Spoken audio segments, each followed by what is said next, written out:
Good morning, April 20th, 2023. Happy 420, everyone. Got the, this is going to be hard to do with all this lighting and backlight. There we go. That's not so bad. But Bruce here from Stitch Shifter Designs. Got the Bimini top bender here. Oh yeah, the lighting's going to be a problem. All right, there's my hand. This is my jig or form, the bending guide that I use. Let me put this door down a little bit. That might help. All right, so here we are, 420, and we're going to do some bending on a Bimini top frame tube. Here, all right, so first thing you're going to want to do is, oops. All right, wait, before that, I got a lot of questions about the bender. Not that bender, this bender. This is my jig, my form that I use. I made this by hand. It's a chunk of mahogany. Actually, it's a couple chunks of mahogany. There's a little joint along there. Ah! Got a wasp on me. Holy. Where'd he go? All right, we got rid of him. Geez, maybe I should start this over. All right, so here's how I made this thing. Let me see if I can. All right, here's how I'm going to start this. I'm going to try to give you all the information that I had to make this. Now, if you can grab a still frame of, let me try to get right straight out. I can't see the view. Let me go get a stool. All right, here we are. Now, if you took a freeze frame of this right here, and you use these measurements on this tape, here's, 1 foot, there's 16 inches, there's 24. This block is 30.5 long. And you could stack plywood together, a couple sheets. This is about, 2 inches thick, I believe. And I use solid mahogany because I wanted to, I had a piece of it. I worked at a shop where we got a lot of these cut off ends and blank, so I had this chunk laying around. So I put it to good use. Now, the way I made it was I took a picture of one like this. You take that freeze frame, and I kind of scaled it out, blew it up. This is about a 7-inch, 7.5-inch radius, but it's not a straight radius. It's got kind of a flow. It kind of flares out here a little bit on the end.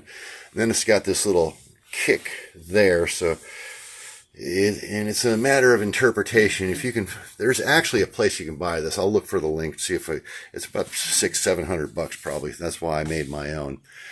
All right. So the way this lays out is you've got your curve for the top. This is the top of the crown. Oop, there we go. Sorry. That's the top of the crown, or a center point of the end of the curve before it breaks and goes over the top. Now this side is where you form your arc with. You bend everything down, but you do that after you bend the two legs down.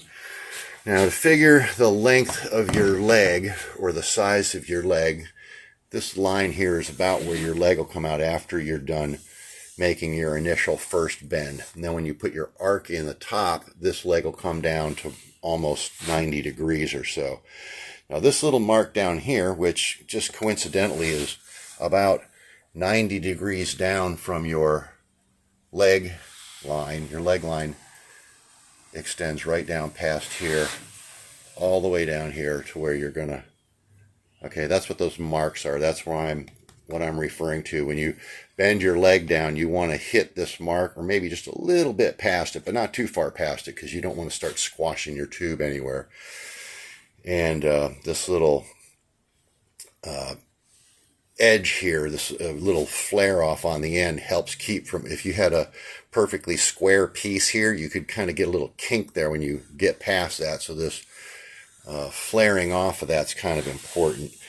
But everything goes on this line that hits the edge of that. So that line is going to be your width, the width of your top, or half the width of your top, your frame. So if I want a 6 foot wide frame from edge to edge, I would measure from that line right there, the edge of the jig, over to 36 inches, and I'd make a little mark right there. See that little mark, 36 inches?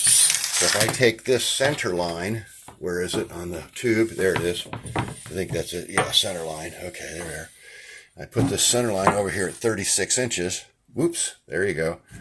Center line, 36 inches. And you also have to mark 8-inch lines out here. They're on here. They're just on the other side. I didn't make them all the way around yet. So what happens when you bend this leg down and you get it to this point, now you got half of your 36-inch wide top.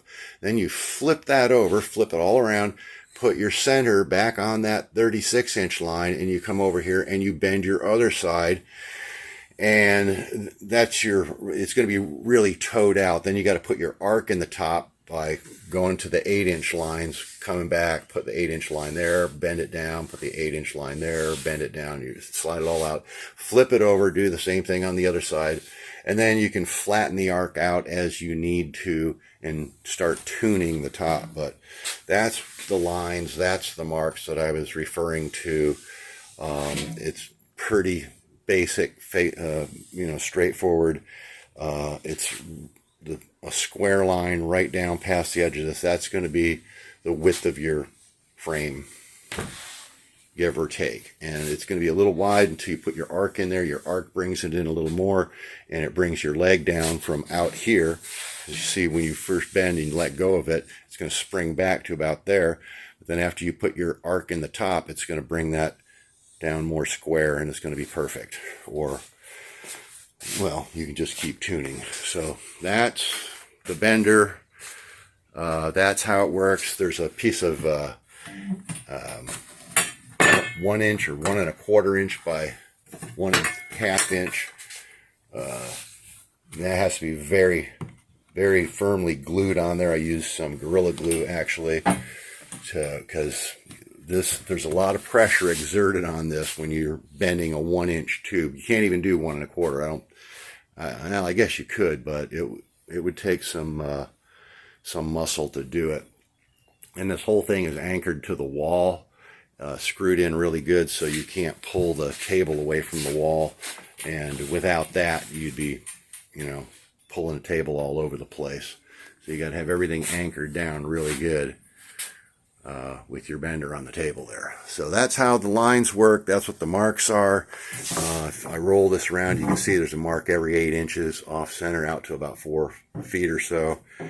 And that's how you bend your curve in the top. You'll go 8 inches, bend, and then you slide it over another 8 inches, bend. And that 8-inch increments keeps everything nice and straight for your bending that top arc with that side of the jig there. So, hope that helps everybody. I'm sorry I couldn't include all that in the earlier video, but watch the earlier video. You can see me stretching the thing around there, bending it, and that's the marks I was talking about, and that's how you lay it out and do it. Have a good one. Happy 420. Bye.